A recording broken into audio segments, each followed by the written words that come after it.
Hey everyone, Keisha here again. I've been asked to do a little video on good ideas for small scale composters that want to sift their material. And I thought this is a perfect one for me because I'll get this out of the way right now. We don't sift our compost. And if there's been one critique that I've had to deal with over the past years, or one question that people have is just like, why don't you sift your compost? People are very, very used to going to the store and buying a bag of composted material. When you open it up, it's quite dry and fluffy and obviously sifted. There's no chunks in it to speak of.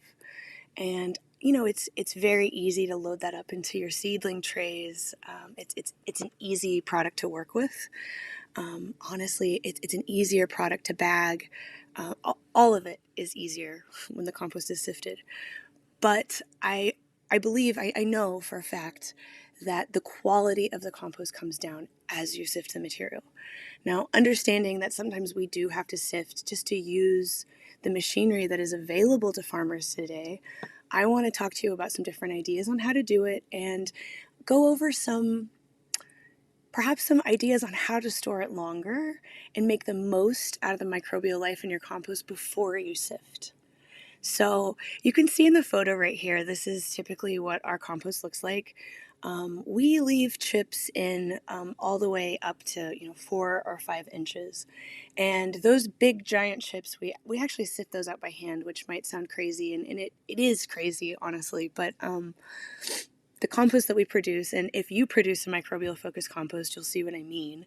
It is very moist and very sticky. The glues that are produced by the bacteria and the fungi, they create a stickiness it's so dense that it's almost hard to wash off your hands after you squeeze the product and you go into your bathroom to quickly rinse it off. It's not so quick to rinse off, and that stickiness kind of translates to everything we do and creates issues with sifting, bagging, and moving this product through machines all the time. So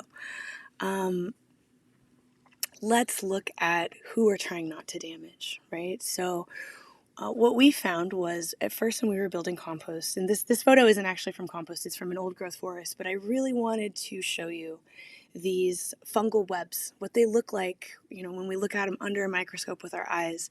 And these communities of microorganisms, the fungi especially, it gets broken up when we sift it. So whether we're putting it over a mechanical sifter with a shaker, like a vibratory unit, or we're sifting with our hands, or even when we just pick it up with a tractor and move it, we're going to break up these communities. We're going to make them smaller, and they're going to have to start all over whenever they land wherever they're at. So what I want to point out is these chunks that we're taking out are actually woody materials. These are, wood chips, branches, bits of plant matter that are very durable. These are the food resources for our fungi.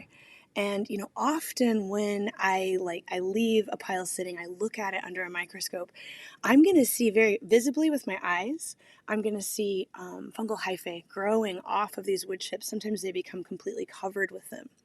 So it's like a long-term food resource for our fungi. And it is also the structure holder in the pile. So when we build this pile and it has all these different sizes of wood chips, from 4 inches all the way down to a millimeter, and we have a lot of diversity, not only is it diverse food resources, but it's creating a structure in that pile. So I know with our compost, even if it gets quite dry, it's the structure of it is held, and we're able to just pour water back on top of it, and it sucks it up like a sponge. And so during the period of time when our compost goes from hot to coming down to ambient temperature, getting ready to be sold, we make certain that we keep our wood chips in place. Now, if we want to sift the compost, we're definitely going to have to dry it down quite a bit. Like I mentioned earlier, there's a lot of stickiness to deal with. And that stickiness, as soon as you try to sift it, you'll see what I'm talking about. It gums everything up and it begins to fill all the holes and cracks and crevices. And so sifting no longer happens. So honestly, to get it through a sifter, we're going to want to dry it down first. And so we don't want to do that very often. And so what I say is, try to either yourself, don't sift until you're going to use the compost, don't sift unless you have a really good reason to, and help educate your clients as well that there's a very good reason that those sticks and chips are in place. Now, there is, when we're talking about very large scale, and often when we're dealing with food waste, there's a lot of plastic and trash that gets in the system. No matter what kind of composting you do, you're gonna see little bits of trash come through unless you handle every single portion of the material production on your own. It's always gonna be there. But in some instances, there's a lot of plastic bags, gloves, spoons, plastic cups, things that have to be sifted out. And so, in that case, I give that a pass. Got to get that stuff out of there. But it's still going to alter the structure of the pile. So what we like to do is just let people know, keep it with those wood chips in it as long as you possibly can. And then be creative in your sifting. At scale, there's many, many machines that you can use. These pictures I'm going to show you, these aren't my photos because like I already admitted, we don't sift our compost. We actually, as we're bagging it, we hand pick out anything that's over 3 inches, sometimes even 2 or 3 inches. It's laborious, but it makes sure that there's still enough wood chips in that bag to provide that structure that when it's going through the mail and heading to our customers, it's not getting compressed and compacted and going anaerobic, effectively changing the community of organisms in the bag. So this picture here this is a normal sifter that you could buy online. This photo is actually from Amazon. And I wanted to point out how tiny these little holes are. This is actually marketed as a compost sifter, and if your compost is quite dry, it could work. But I'm posting this just so you could get an idea. Any frame that you make out of wood or that you have of metal, you could pop those screens out and just put in something a little bit bigger.